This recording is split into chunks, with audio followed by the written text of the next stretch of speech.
धर्मांतरण राष्ट्र की सुरक्षा के लिए खतरा है कि नहीं, जरा जोर से बताइए। और जो देश की एकता अखंडता के लिए खतरा होता है उसके लिए हमारे पास एक कानून है, उसका नाम ये यूएपीए। आज सॉफ्ट तरीके से धर्मांतरण कराया जा रहा है, तो ये वेजिंग वॉर हुआ कि नहीं, देश के खिलाफ युद्ध हुआ कि नहीं, इनडायरेक्ट वॉर हुआ कि नहीं। धर्मांतरण राष्ट्र की सुरक्षा के लिए बहुत बड़ा खतरा है। मुगलों ने धर्मांतरण कराया, अंग्रेजों ने धर्मांतरण कराया, आज भी धर्मांतरण हो रहा है। इसके लिए सठे साठम समाचरे सिद्धांत को अपनाना पड़ेगा। मैं आपसे 5 सवाल पूछता हूं, आप उसका उत्तर जोर से दीजिए, जिससे रिकॉर्डिंग हो रही है, आपकी बात 5 करोड़ लोगों तक पहुंचे। धर्मांतरण राष्ट्र की सुरक्षा के लिए खतरा है कि नहीं, जरा जोर से बताइए।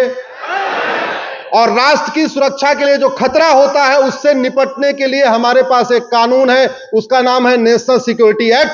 लेकिन बाबा के अलावा, योगी आदित्यनाथ जी के अलावा और कोई राज्य सरकार उस एनएसए को धर्मांतरण कराने वाले मिशनरी और जिहादियों पर लगा नहीं रही है।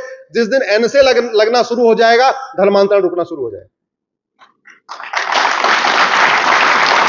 धर्मांतरण हमारी देश की एकता अखंडता के लिए खतरा है कि नहीं? और जो देश की एकता अखंडता के लिए खतरा होता है उसके लिए हमारे पास एक कानून है, उसका नाम ये यूएपीए। दुर्भाग्यवश राज्य सरकारें धर्मांतरण कराने वाले मिशनरियों, जिहादियों और उनके मददगारों के खिलाफ यूएपीए नहीं लगा रही। यूएपीए लगाना शुरू करेंगी, धर्मांतरण रुकेगा। धर्मांतरण अपने आप में इनडायरेक्ट वॉर है। मुगलों ने अटैक किया था धर्मांतरण कराने के लिए, अंग्रेजों ने अटैक किया धर्मांतरण कराने के लिए, आज सॉफ्ट तरीके से धर्मांतरण कराया जा रहा है। तो ये वेजिंग वॉर हुआ कि नहीं, देश के खिलाफ युद्ध हुआ कि नहीं, इनडायरेक्ट वॉर हुआ कि नहीं।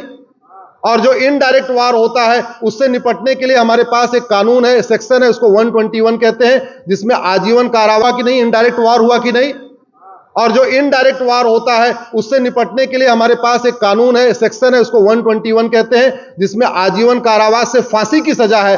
दुर्भाग्यवश पता नहीं जानबूझ के या नादानी में राज्य सरकारें धर्मांतरण कराने वाले मिशनरियों, जिहादियों और उनके मददगारों के खिलाफ वेजिंग वॉर की धारा नहीं लगाती। धर्मांतरण एक देशद्रोह है कि नहीं? और देशद्रोह से निपटने के लिए हमारे पास कानून आ गया है, नए वाले में भी आया है, नए वाले में और कठोर आया, पुराने वाले में भी था। दुर्भाग्यवश देशद्रोह की धारा लगती नहीं। धर्मांतरण एक ऑर्गेनाइज्ड क्राइम है, संगठित अपराध है। एक व्यक्ति धर्मांतरण नहीं कराता, पूरा सिंडिकेट होता है। कोई पैसा देता है, कोई लिटरेचर देता है, कोई अपनी बाइक उपलब्ध कराता है, कोई उसको और किसी तरीके से मदद करता है। धर्मांतरण होता है झारखंड में, उसका एक आदमी बॉम्बे में बैठा रहता है, एक आदमी दिल्ली में बैठा रहता है, एक आदमी धनबाद में बैठा रहेगा, एक कोई और बैठा रहेगा। पूरा कोऑर्डिनेटेड तरीके से धर्मांतरण होता है। और इस तरीके से जो संगठित अपराध होते हैं उससे निपटने के लिए हमारे पास एक कानून है, जिसको गैंगस्टर एक्ट कहते हैं। अलग अलग राज्यों में अलग अलग कानून है। महाराष्ट्र में उसको मकोका कहते हैं, गुजरात में उसको गुजकोका कहते हैं, झारखंड, बिहार और इधर उसको गैंगस्टर एक्ट कहते हैं। लेकिन दुर्भाग्य आप देखिए कि धर्मांतरण कराने वालों पे गैंगस्टर एक्ट नहीं लगाया जाता। जिस दिन धर्मांतरण कराने वालों पे ये 5 कानून लग जाएंगे, एनएसए लगना शुरू हो जाएगा, यूएपीए लगना शुरू हो जाएगा, सेडिशन लगना शुरू हो जाएगा, वेजिंग वॉर लगना शुरू हो जाएगा और गैंगस्टर एक्ट लगना शुरू हो जाएगा। मैं गारंटी के साथ कहता हूं, धर्मांतरण कराने वाले मिशनरी, जिहादी और उनके सहयोगी जो उनको पैसा देते हैं, आर्थिक मदद करते हैं, ये सारे भारत छोड़ के भाग जाएंगे, गारंटी के साथ।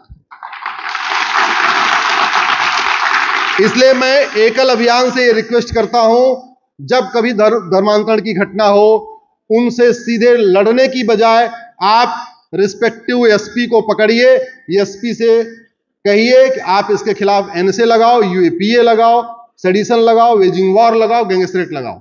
नहीं मानता है, किसी वकील को पढ़िए, एफआईआर कराइए।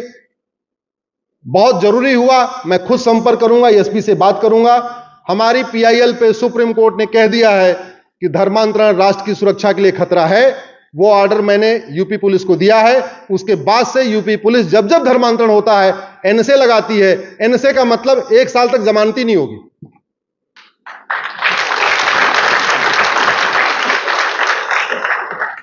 इसी तरीके से घुसपैठ, जो आपके राज्य की बहुत बड़ी समस्या है, आपके राज्य की डेमोग्राफी बदल रही है,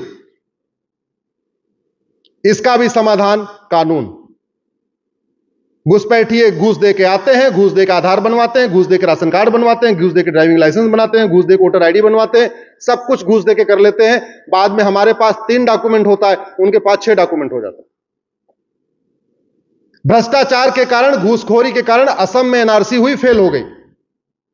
और असम की एनआरसी जो हुई थी, वो वहां पे सर्बानंद सोनोवाल जी, जब वो सामाजिक कार्यकर्ता थे, सोशल एक्टिविस्ट थे, तब उन्होंने पीआईएल फाइल किया और उन्हीं के पीआईएल पे ऑर्डर हुआ और असम में एनआरसी हुई। और आपको जान के आश्चर्य होगा, जब वहां एनआरसी शुरू हुई तो वो खुद ही वहां के मुख्यमंत्री थे। जिसकी पीआईएल पे ऑर्डर हुआ एनआरसी कराने का, वही वहां का मुख्यमंत्री हो, अपनी तरफ से कोई गुंजाइश छोड़ेगा क्या? नहीं।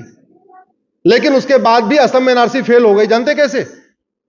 पहले तो घुसपैठियों ने 5-5, 6-6 डॉक्यूमेंट बनवा लिए, और जब वो रजिस्टर घर घर जाते हैं बनाने के लिए, जब वो लेखपाल पटवारी कानून गए घर घर बनवाने, वहां उन्होंने फिर 2-2 हजार की नोट पकड़ा दिया।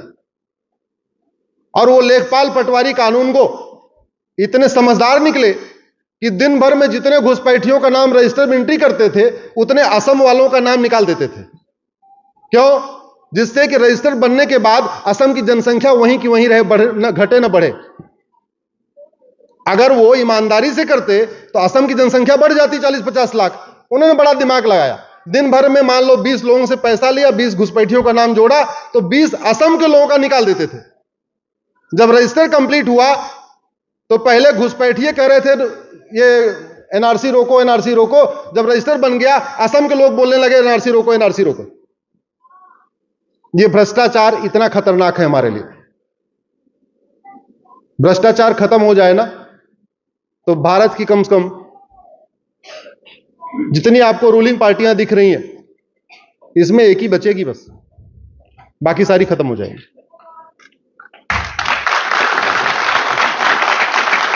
हां, भ्रष्टाचार खत्म, बंगाल में टीएमसी खत्म, आ गया बीजेपी का राज।